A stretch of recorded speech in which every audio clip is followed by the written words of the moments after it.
Assalamualaikum warahmatullahi wabarakatuh. Anak-anakku sekalian, bagaimana kabar kalian hari ini?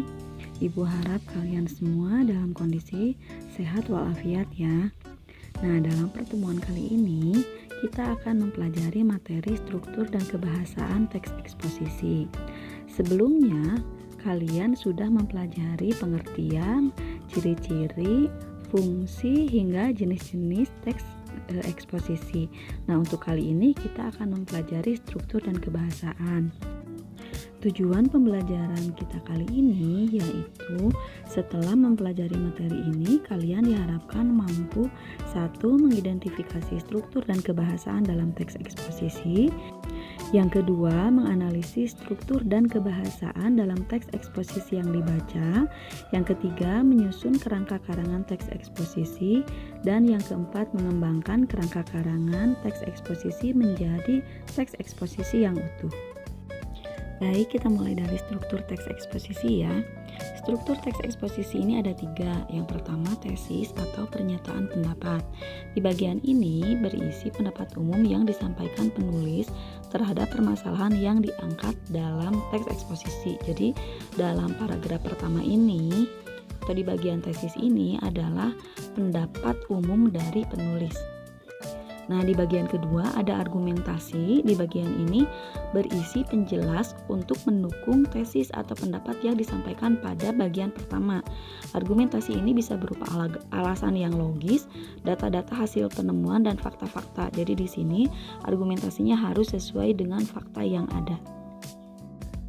Pada bagian ketiga terdapat penegasan ulang atau rekomendasi.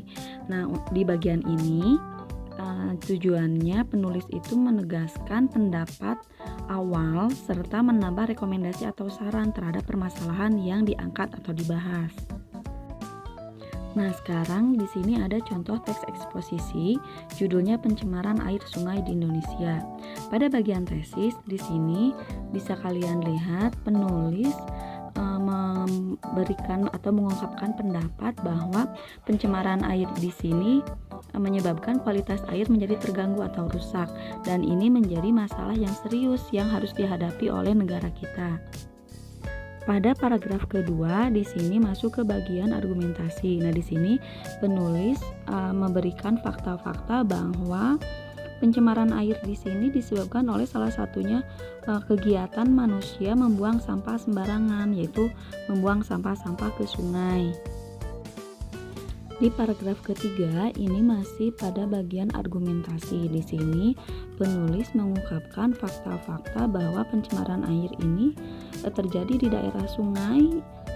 Sebagian besar itu berasal dari limbah rumah tangga, dan ini menyebabkan menurunnya kualitas air, kemudian ekosistem air juga menjadi rusak dan muncul berbagai macam penyakit. Selanjutnya, pada paragraf keempat ini masih bagian argumentasi. Penulis mengungkapkan fakta bahwa berdasarkan laporan yang dikeluarkan Direktorat Jenderal Pengendalian Pencemaran dan Kerusakan Lingkungan dari Kementerian Lingkungan Hidup dan Kehutanan, ini hampir ada 68% air sungai di 33 provinsi di Indonesia itu statusnya tercemar berat. Ini terjadi pada tahun 2015. Berarti di sini penulis sudah mengungkapkan fakta-fakta ya. Pada paragraf ke-6 ini masih bagian argumentasi. Penulis mengungkapkan bahwa data-data yang tadi pada paragraf ke-5 dijelaskan ini menunjukkan bahwa kualitas air sungai di Indonesia semakin besar dalam kondisi yang sangat kotor dan mengkhawatirkan. Jadi di sini ada fakta juga ya. Nah, pada paragraf ke-7 atau paragraf terakhir ini masuk ke bagian rekomendasi. Di sini penulis menyarankan bahwa untuk mengatasi masalah pencemaran air sungai yang berasal dari limbah rumah tangga atau limbah domestik ini harus dilakukan langkah-langkah pengendalian pencemaran. Misalnya dengan mengubah kebiasaan membuang sampah sembarangan, kemudian memantau kualitas air sungai, dan membangun instalasi pengolahan air limbah. Nah, di sini di paragraf terakhir ini bisa kalian lihat ya, ada beberapa saran dari penulis untuk mengatasi permasalahan yang menjadi topik dalam teks ini. Bagaimana? Kalian sudah paham kan dengan struktur teks eksposisi ini? Ibu ulangi ya. Ada 3 struktur teks eksposisi. Yang pertama tesis, yang kedua argumentasi, dan yang ketiga penegasan ulang atau rekomendasi. Nah, sekarang kita mulai masuk ke kaidah kebahasaan dalam teks eksposisi. Kaidah kebahasaan teks eksposisi yang pertama adalah adjektiva atau kata sifat dan frasa adjektiva. Adjektiva adalah kata yang menunjukkan sifat atau ciri dari suatu benda atau objek. Misalnya itu baik, manis, besar, tinggi, menarik, cerewet, dan sebagainya. Kemudian yang kedua itu frasa adjektiva. Ini adalah kelompok kata yang unsur intinya berupa kata sifat. Contohnya, lebih penting intinya adalah penting, paling baik intinya adalah baik. Kemudian agak tinggi intinya adalah tinggi, sangat besar intinya adalah besar, dan kurang menarik unsur intinya adalah menarik. Kaidah kebahasan yang kedua adalah kalimat aktif transitif. Kalimat aktif transitif ini adalah kalimat yang predikat atau verbanya memerlukan objek. Di sini ada 2 contoh kalimat ya. Contoh kalimat yang pertama, adik membaca buku cerita. Di sini subjeknya adik, predikatnya membaca, dan objeknya buku cerita. Nah, ciri dari kalimat aktif transitif ini adalah kalimat aktifnya bisa dipasifkan.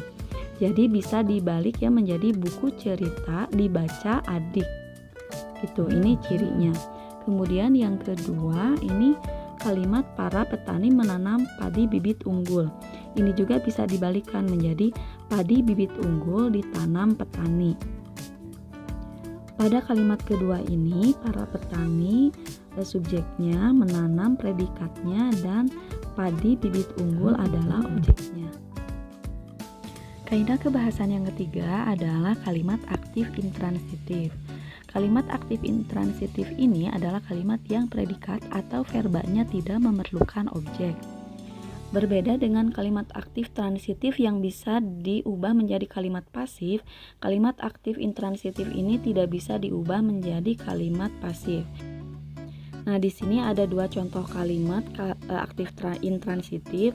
Yang pertama, kalimat adik tidur siang. Di sini adik menduduki fungsi subjek dan tidur siang menduduki fungsi predikat. Jadi di sini tidak ada objeknya ya.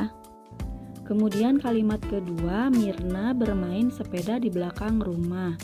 Ini Mirna menduduki fungsi subjek, bermain menduduki fungsi predikat, sepeda menduduki fungsi pelengkap, dan di belakang rumah menduduki fungsi keterangan tempat. Jadi di sini pun tidak ada objeknya dan tidak bisa dipasifkan. Kaidah kebahasan yang keempat adalah konjungsi atau kata hubung.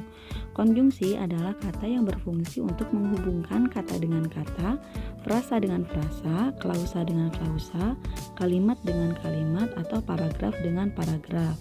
Di sini ada beberapa contoh konjungsi ya, misalnya seperti karena, sebab, supaya, sehingga, juga, dan, atau, dan masih banyak lagi contoh-contoh selain dari contoh yang ini.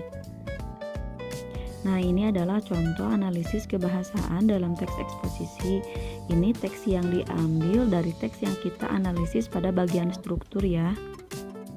Dalam teks yang tadi ada 3 kaidah kebahasaan yang ditemukan.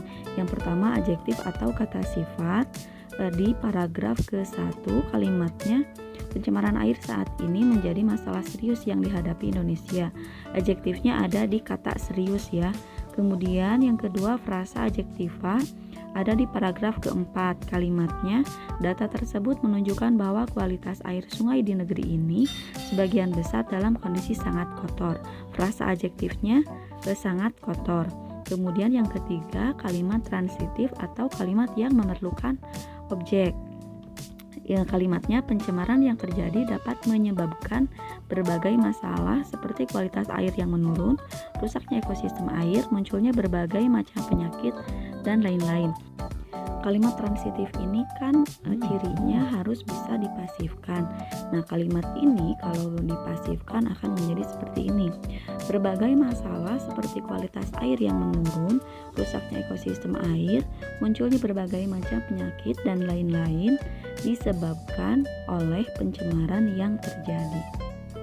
Nah, sampai sini kalian sudah paham terkait materi kebahasaan dalam teks eksposisi kan? Kalau sudah paham, kita masuk ke cara penulisan teks eksposisi. Ini adalah langkah-langkah dalam menulis teks eksposisi. Ada 5 langkah ya. Yang pertama, kalian harus menentukan tema atau topik yang akan dibahas. Yang kedua, kalian kumpulkan bahan-bahan yang nantinya akan dimasukkan ke dalam teks. Pengumpulan bahan-bahan ini berdasarkan fakta yang akan memperkaya argumen kita dalam teks. Kemudian yang ketiga, kalian harus membuat kerangka karangannya berdasarkan gagasan utama. Kemudian yang keempat, kembangkan gagasan utama tadi dengan menyajikan gagasan-gagasan penjelas. Dan yang kelima, jika teks eksposisinya sudah selesai dikembangkan, kalian harus melakukan editing atau penyuntingan. Nah, ini contoh penulisan teks eksposisinya ya. Misalnya topiknya kalian akan memilih tentang bahaya sampah. Kemudian untuk bagian pertama atau bagian tesis, kalian tulis gagasan utamanya. Misalnya kalimatnya begini, kegiatan membuang sampah sembarangan seperti di sungai seolah telah dijadikan sebagai hal yang lazim. Ini adalah pendapat dari penulisnya. Kemudian bagian kedua atau bagian argumentasi, kalian bisa menulis jumlah individu yang membuang sampah sembarangan terutama di sungai terus meningkat. Ini kan kalian harus berdasarkan fakta ya, bahwa kalian mengetahui orang-orang yang membuang sampah sembarangan ini semakin banyak, semakin kesini. Kemudian untuk bagian yang ketiga, ini berupa rekomendasi ya. Kalian bisa menulis, jika sudah mengetahui efek tersebut, orang-orang harusnya sadar untuk tidak membuang sampah sembarangan. Jadi di sini kalian memberikan rekomendasi atau saran bahwa jika orang-orang mengetahui bahwa membuang sampah sembarangan atau membuang sampah ke sungai ini bisa merusak lingkungan, harusnya orang-orang sadar untuk tidak membuang sampah sembarangan lagi. Dari kerangka karangan yang tadi, kalian bisa mengembangkannya menjadi sebuah teks yang utuh seperti ini. Jadi di sini kalimat-kalimat utama atau gagasan-gagasan utama yang tadi, kemudian diberikan gagasan penjelas dan jadilah sebuah teks eksposisi yang utuh.